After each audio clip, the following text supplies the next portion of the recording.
পড়ছিলাম প্রণয়ের রূপকথা, কলমে ফাতেমা তুজ, পর্ব সংখ্যা ৮১। বিয়ের অনুষ্ঠান আর মাত্র কিছুদিন পরেই। দীপ্র চাচ্ছিল খামারটা বিয়ের অনুষ্ঠানের আগেই হয়ে যাক, তবে সেটা সম্ভব হচ্ছে না। সব মিলিয়ে ও বিরক্ত। অরণ্যকে ডেকে পাঠিয়েছিল, অরণ্যটাও আসছে না। ও কল করলো, তুই কোথায়? আসছি বুড়ো। সেই কখন বলেছিস আসছিস? এত সময় লাগে? সময় তো লাগবেই ভাই। তুই যখন কল করিস তখন আমি রোমান্সে বিজি, তবু আমি আমার রোমান্স ফেলে তোর জন্য ছুটে আসছি। বুঝিস এর মানে? দীপ্র ঠোঁট কামড়ে ধরে। অরণ্যই বলে, মানে হলো বউয়ের থেকে বউয়ের ভাইয়ের প্রতি বেশি দরদ। ওর ফালতু কথা আরও কতক্ষণ চলল। দীপ্র এবার বিরক্ত। ও বলল, আসার দরকার নেই, রাখ তুই। আরে এই দীপ্র, বলতে বলতে কল কেটে গেল। স্ক্রিনে চেয়ে অরণ্য হতাশ হলো।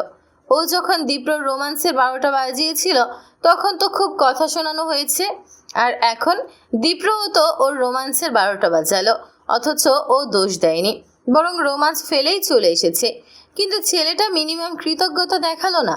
একেই হয়তো বলে নিজের বেলায় আঁটিসাটি, পরের বেলায় দাঁত কপাটি। অরণ্য ভেবেছিল এসে রাগ দেখাবে, কিন্তু তার হলো না। দীপ্র নিজেই রাগ দেখালো অভিমান। শেষমেশ অরণ্য বলল, সরি ভাই, এমন করছিস কেন? তুই বুঝছিস না অরণ্য, এটা খুব জরুরি। বুঝেছি তো, কিন্তু এই সময়ে কিভাবে হবে বল, সেটা জানি না। তুই করে দিবি। অরণ্য বিছানায় পা তুলে বসে। তারপর বলে, ইতিহাসে তুই একমাত্র বর যে বাসর রাতে বউকে গরুর খামার উপহার দেবে। ওর কথায় মুচকি হাসে দীপ্র। সবাই জানে খামারটা এখন তৈরি সম্ভব না, তবে দীপ্র চায় কুহুকে চমকে দিতে। সেই জন্যই তো অরণ্য সাহায্য প্রয়োজন। ও বলে, আমি দীপ্র দেয়ান, নতুন ইতিহাস তৈরি না করতে পারলে কেমন স্বামী হলাম বলতো? অরণ্য জবাবে সেলুট জানায়, হেসে বলে, ঠিক আছে বস, আমি দেখছি আপনার জন্য কি করতে পারি। কুহুর দরজায় ঠক ঠক করতেই কুহু বলল, কে? আমি। দীপ্রর কণ্ঠ পেয়ে ঘুরে চাইল কুহু। বসা থেকে দাঁড়িয়ে পড়ল, ওর না টেনে নিয়ে বলল, কিছু বলবেন? বলবো, তবে ঘরে আসতে বলবি না? ও হ্যাঁ, আসেন। অনুমতি কেন নিতে হবে? দীপ্র কিছু কিছু বিষয়ে খুব জেন্টাল। এই বিষয়গুলো কুহুর ভালোও লাগে।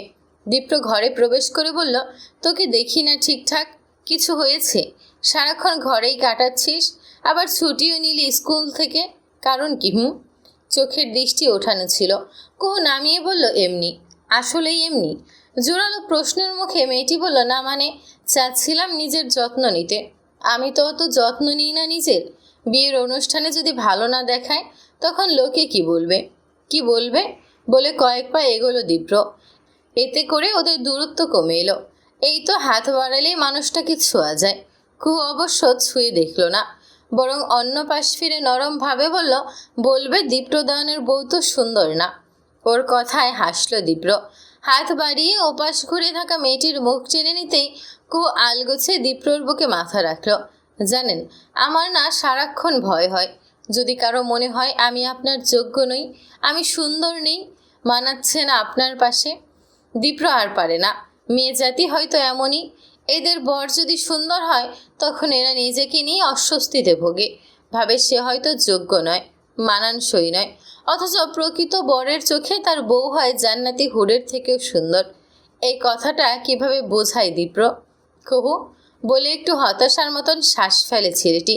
বুক থেকে মেয়েটির মাথা সরিয়ে নেয়, হাত বাড়িয়ে ছুঁয়ে নেয় গাল। আদরে অপারগ ভাবে বলে, তোকে কি করে বোঝাই আমার চোখে ঠিক কতটা সুন্দর তুই? কিভাবে বোঝাই বলতো? ব্যর্থতা ওর কণ্ঠে, যার তীব্রতা কুহুর দু চোখে খুশি হয়ে নামে। ও মাথা তুলে বলে, আসলেই সুন্দর? খুব সুন্দর। খুব মানে খুব। ওই আসমানের চাঁদ, সমুদ্রের ঢেউ, পাহাড়ের বৃষ্টি, রাতের অন্ধকার কিংবা দিনের আলো, সব কিছুর থেকে তুই বেশি সুন্দর কুহু, বেশি সুন্দর তুই। তীব্র ভালো লাগায় কুহুর মনটা প্রজাপতি হয়ে যায়। ও ফের মাথা রাখে দীপ্রর বুকে, হাত দুটো শক্ত করে ধরে কোমর, নাক ঘষতে থাকে বুকে। তারপর বলে, আপনি মন খারাপ করবেন না আর। আমি জানি খামারটা এখন তৈরি হবে না। দীপ্র ছোট করে বলে, কদিন বেশ সময় দিয়েছেন, আর দিতে হবে না। আচ্ছা, দেব না? দেবেন না? এই কটা দিন আমার চোখের সামনে বসে থাকবেন, কেমন? এবার দীপ্র হাসে, ঠোঁট কামড়ে বলে, সামনে বসে থাকবো? সামনে বসে থাকলে মুশকিল হবে না? কেন মুশকিল কেন হবে? হবে না? কুহু বোঝে না। দীপ্র ঠোঁট বাঁকিয়ে হাসে। দুষ্টুমি সুরে বলে, জানিস না কথাটা, কিছু মানুষ বসতে পেলে শোতেও চায়। আর স্বামী হিসেবে আমি কিন্তু শুধু বসে শুয়েই শান্ত হব না, আমি কিন্তু বেশ লোভী। সামাল দিতে পারবি তো? বলেই মেয়েটির কপালে কপাল ঠেকায়ও। হাত দিয়ে গাল ছুঁয়ে ঠোঁট দিয়ে ঠোঁট ছুঁতে যাবে, ঠিক সে সময়েই জেসমিনের আগমন ঘটে। ও ঘরে প্রবেশ করেই চেঁচিয়ে ওঠে, ও আল্লাহ গো আল্লাহ, আমি কিছু দেখিনি, কিছু দেখিনি। কুহু ছিটকে সরে যায় দীপ্রর থেকে। দ্রুত নিজেকে ঠিক করে বলে, এই চুপ, এভাবে চেঁচামেচি করছিস কেন? চুপ কর জেসমিন, দোহাই লাগে, কে এসে পড়বে। জেসমিন তবু থামে না, চিল্লাচিল্লি করতেই থাকে। কুহু দ্রুত এসে ওর মুখ চেপে ধরে, পাগল, চুপ কর তুই। জেসমিনের আটকানো মুখেই কিছু একটা বলতে চায়, তবে পারে না। শব্দ হয়। কুহু ছাড়ে ওর মুখ। জেসমিন হাঁপাচ্ছে তখন। ধীরে বলবি? আচ্ছা বলে মাথা কাত করে, তারপর কেমন লজ্জা পায়। দীপ্র আড়ে আড়ে চায়। জেসমিন লাজুকভাবে বলে, আপনারা এত রোমান্টিক, মাঝে মাঝে তো আমারও। দীপ্র এবার ডেকে ওঠে, জেসমিন। ওর কথায় জেসমিন দাঁত কেলিয়ে হাসে, বলে, জি ভাইজান। চুপচাপ নিচের কাজে যা। একে তো অন্যায় করেছিস, আবার হাসছিস। অন্যায়? জেসমিন বুঝে না। দীপ্র গম্ভীরভাবে বলে, তো কেউ যখন তার বউয়ের সাথে রোমান্স করে তখন ঘরে ঢুকে পড়া অন্যায় না? অনুমতি নিয়ে ঘরে আসতে হয় জানিস না? না মানে ভাইজান, আমি তো আগে অনুমতি নিইনি, এখন থেকে নিবি। আচ্ছা ভাইজান বলে ঘর ছাড়ে জেসমিন। কুহু বলে, অনুমতির বিষয় আবার বলতে গেলেন কেন? তো বলবো না, তোর বর আছে, আর বরের যখন মন চাইবে সে রোমান্স করতে চলে আসবে, যার তার আগমনে সে বেশ বিরক্ত হয়, বুঝেছিস? কুহু মাথা কাট করে, ঠোঁট বাঁকিয়ে হাসে। দীপ্র দম ফেলে, বলে, এখনকারটা তোলা রইল, পরে এসে শোধ নেব, এখন যেতে হবে। কোথায় যাচ্ছেন? যাচ্ছি একটা কাজে, শহরের দিকে। আপনার কাজ কি শেষ হয় না? বললাম না কাছে বসে থাকবেন। কুহুর চোখে মুখে অভিমান। দীপ্র হাত বাড়িয়ে ওর মাথা ছুঁয়ে দেয়, বলে, দ্রুত ফিরে আসব, কথা দিলাম তোকে। দীপ্র ঘর ছাড়ে। কুহু দরজার কাছে এসে দাঁড়ায়, মানুষটার যাওয়া দেখে। ওর উপস্থিতি টের পায় দীপ্র। পেছন ঘুরে দেখার লোভ সামাল দিতে পারে না, যেতে যেতে ফিরে চায়। কুহু হাত নাড়িয়ে বলে, ফেরার পথে আইসক্রিম আনিয়েন, সাথে ঝাল দিয়ে পেয়ারা মাখা। বড় মায়ের দোয়া দুরুদ পরে ফু দেওয়াটা কাজে লেগেছে বোধহয়।